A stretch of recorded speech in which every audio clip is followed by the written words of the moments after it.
नमस्ते दोस्तों। आज हम बात करेंगे ब्रिटिश रूल के दौरान भारत के कानूनी इतिहास के पहले पड़ाव के बारे में, जिसमें शुरू हुआ था एक इनफॉर्मल न्याय प्रणाली से एक फॉर्मल और कोडिफाइड लीगल सिस्टम की तरफ सफ़र। 8 अर्ली चार्टर्स और ईस्ट इंडिया कंपनी द्वारा न्याय व्यवस्था। ब्रिटिश ईस्ट इंडिया कंपनी ने भारत में एक व्यापारी संस्था के रूप में कदम रखा, लेकिन धीरे धीरे उन्होंने प्रशासनिक जिम्मेदारी भी संभाल ली। कंपनी को कई रॉयल चार्टर्स मिले, जिससे उन्हें अपने सेटलमेंट्स में गवर्नेंस और जस्टिस का अधिकार प्राप्त हुआ। 1600 चार्टर। क्वीन एलिजाबेथ पवी ने ईस्ट इंडिया कंपनी को इनकॉर्पोरेट किया। ये चार्टर सिर्फ व्यापार का अधिकार देता था, लीगल पावर का जिक्र नहीं था। 1623 और 1651 के चार्टर्स, इनमें से 1671 वाला किंग चार्ल्स डॉन ने दिया था, जिसमें कोर्ट्स बनाने, जजेस अपॉइंट करने और ऑफेंसेस पनिश करने का अधिकार था। न्याय व्यवस्था का अमल। शुरुआत में सूरत और मद्रास जैसे फैक्ट्रीज़ में न्याय व्यवस्था इनफॉर्मल थी और लोकल कस्टम्स के अनुरूप थी। कंपनी के अधिकारी अपने डिस्क्रिशन से फैसले लेते थे। 2 मेयर्स कोर्ट्स 1726। ये भारत में पहली स्ट्रक्चर्ड जुडिशियरी थी जो फॉर्मल चार्टर के माध्यम से आई।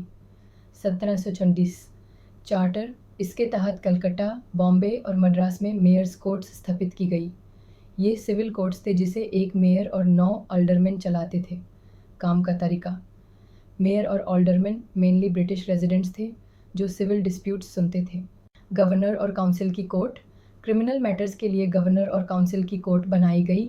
कमियान, जजेस ट्रेंड नहीं थे और जुरिस्डिक्शन लिमिटेड थी, इसलिए रिफॉर्म की मांग बढ़ने लगी। 3 वॉरेन हेस्टिंग्स के judicial reforms. Warren Hastings, Bengal के पहले गवर्नर जनरल, ने न्याय व्यवस्था में कमियान देखी और सुधार किए। डुअल सिस्टम समाप्त।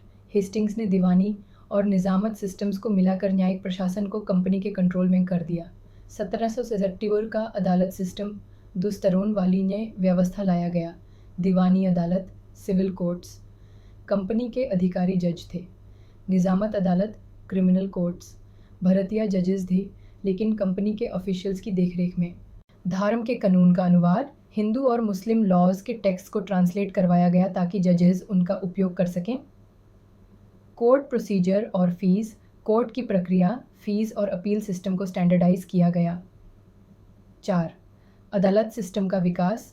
अदालत सिस्टम ने एक स्ट्रक्चर्ड और सेमी प्रोफेशनल जुडिशरी का जन्म दिया।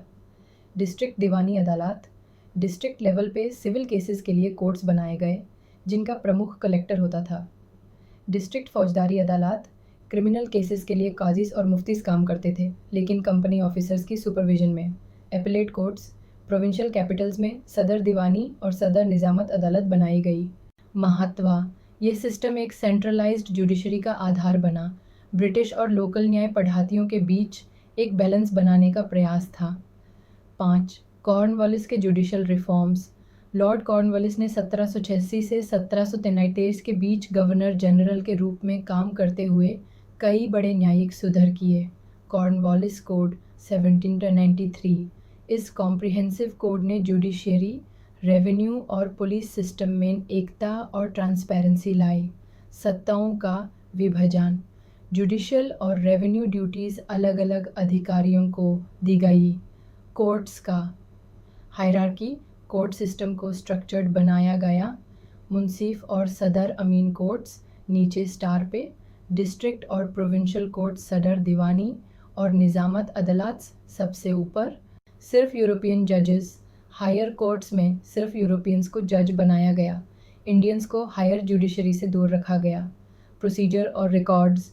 लीगल प्रोसेस स्टैंडर्डाइज्ड की गई और प्रॉपर रिकॉर्ड कीपिंग का सिस्टम बनाया गया। महत्वपूर्ण योगदान। कॉर्नवालिस के रिफॉर्म्स ने ब्रिटिश इंडिया के जुडिशल सिस्टम की स्ट्रॉन्ग फाउंडेशन रखी। धन्यवाद दोस्तों।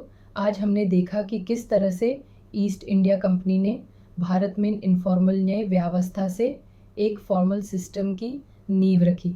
हेस्टिंग्स और कॉर्नवालिस के रिफॉर्म्स ने ब्रिटिश लीगल सिस्टम का एक मजबूत आधार बनाया। अगले भाग में हम सुप्रीम कोर्ट, प्रिवी काउंसिल और लॉ कमीशंस के बारे में बात करेंगे।